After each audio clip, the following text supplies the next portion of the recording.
The cottage was filled with complaints. Moria had her hands over her ears. All her cat did was complain all night how he was duped. As he continued to complain, the bitterness of last year's defeat still gnawed at Moria as the autumn winds began to blow again. She had spent the year plotting, determined that this time she would not be bested by Clever, the cunning white crow who had somehow always managed to outshine her again and again. She had vowed that the next pumpkin harvest would be hers, no matter the cost. In the months leading up to the harvest season, Moria had been working on something new. It wasn't just another potion to help her pumpkins grow bigger or stronger. No, this time, she had something far more ambitious in mind. She was tired of relying on half measures and lazy minions. This time, she would turn her most reluctant companion into a force to be reckoned with. One chilly morning, Moria stood over her bubbling cauldron, her face set with determination. "This is it," she muttered to herself, stirring the thick green liquid with her wooden spoon. The air around her was charged with anticipation, crackling with the power of the spell she was brewing. Daniel Thorne, her sarcastic black cat, lay curled up on a pile of rags nearby, half listening as usual but still complaining under his breath. "You've been at this for days," he yawned. "What could possibly be so important that you've barely slept?" Moria stopped stirring and turned to him. "This," she said, "is going to change everything." Daniel Thorne blinked lazily, unimpressed. "More pumpkin potions?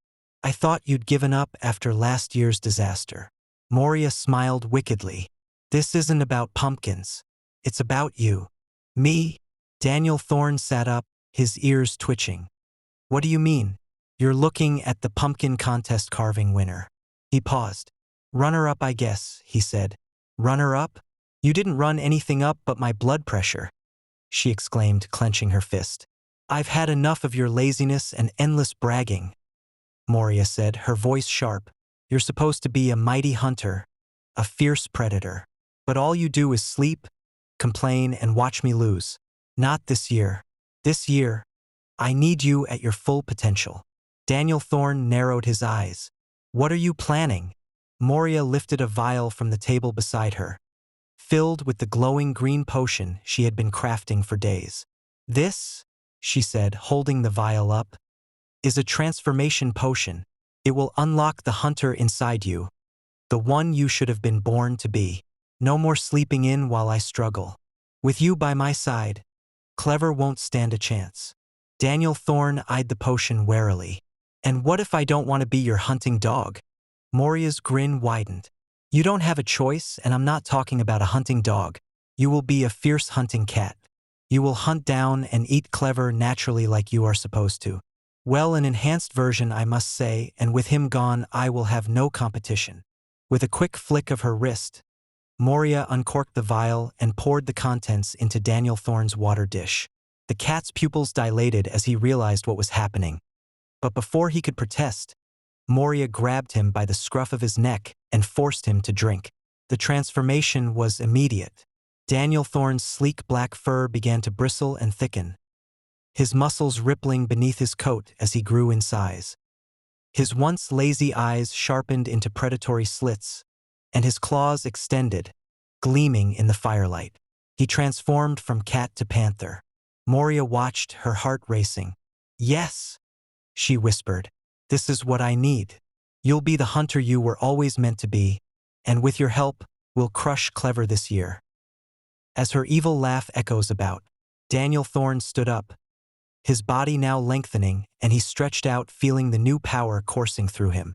"I feel different," he growled, his voice deeper and more menacing. "You should," Moria said, barely containing her glee. "You're stronger, faster, and more dangerous than ever. And with you at my side, nothing will stop us from winning this year's pumpkin harvest." But Daniel Thorne was no longer the same complacent companion she had known for years. He looked down at her with cold, calculating eyes. "I'll help you, Moria," he said slowly. "But remember, I'm no longer your pet. I have my own desires now." Moria, too focused on her plans to notice the shift in his tone, simply nodded. "Good. Now let's go." As the harvest season approached, Clever was quietly making his own plans. This year, however, was different for him. He had been too busy tending to his usual graveyard duties, and his pumpkins weren't growing as fast as he needed them to for the lack of attention he was giving them. So, in a hurried decision, he decided to cut his crop early. Instead of waiting for the pumpkins to reach their full size, he harvested them while they were still small and undeveloped. What Clever didn't realize was that this hasty decision would lead to something new. His pumpkins were tiny miniatures, barely bigger than an apple. But as he loaded them up for the market, he noticed something strange. They were adorable. Their small size gave them a charm that his usual crop didn't have. This could be interesting, Clever muttered to himself, deciding to go forward with his plan. After all, he didn't have time to wait, so he might as well make the best of it. On the day of the Chicken Town market, Moria arrived with her pumpkins in tow. Her display was massive, with enormous, perfectly round pumpkins stacked in towering piles. She had Daniel Thorne, now transformed into a fierce and mighty hunting panther, prowling the market, ensuring that no one dared sabotage her success. Her pumpkins gleamed under the autumn sun, and Moria was certain that this year, victory would be hers. But as the market opened and the villagers began to browse the stalls, something unexpected happened. Clever's tiny pumpkins, set up in a modest display at the center of the market, began to draw a crowd. The villagers were charmed by the miniature pumpkins, commenting on how cute and different they were. Children flocked to his stall, begging their parents to buy the tiny pumpkins for decorations. Moria watched in horror as Clever's miniature pumpkins outsold her giant ones.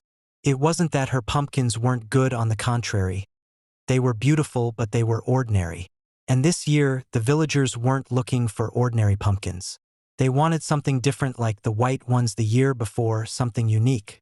As the hours passed, Clever's stall was flooded with customers. His pumpkins were flying off the shelves, and even the harvest lord, who had come to inspect the market, couldn't resist buying a few for his empire. By mid-afternoon, Moria's once proud display had been largely ignored. Her enormous pumpkins sat untouched while Clever's tiny pumpkins had sold out entirely. The crowd had moved on, leaving her booth eerily quiet. Daniel Thorne, prowling nearby, glanced at her with a smirk. "Looks like your potion worked wonders for growing ordinary pumpkins." Moria's face twisted with rage. How could this happen? I had the perfect plan. The perfect crop. Clever, noticing her distress, flew over to her stall with a gentle flap of his wings.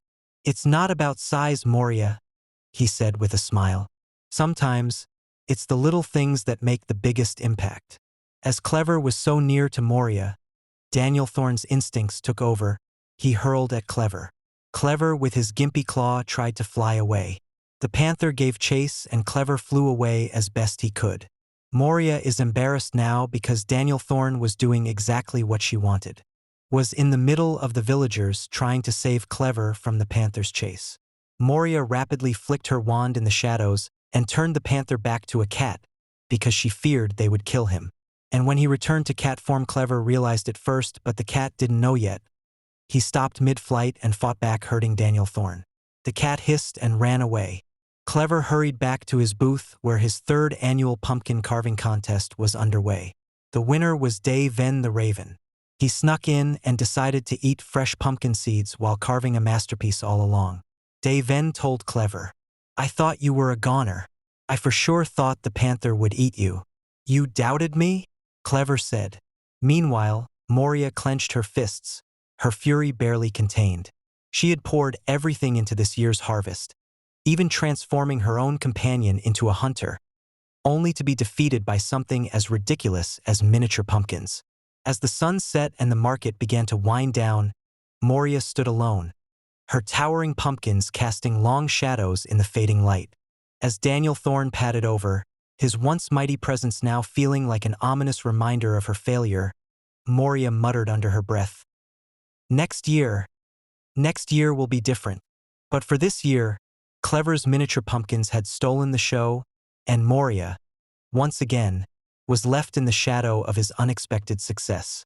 But as always, something was brewing in her wicked mind. Next year she uttered, next year.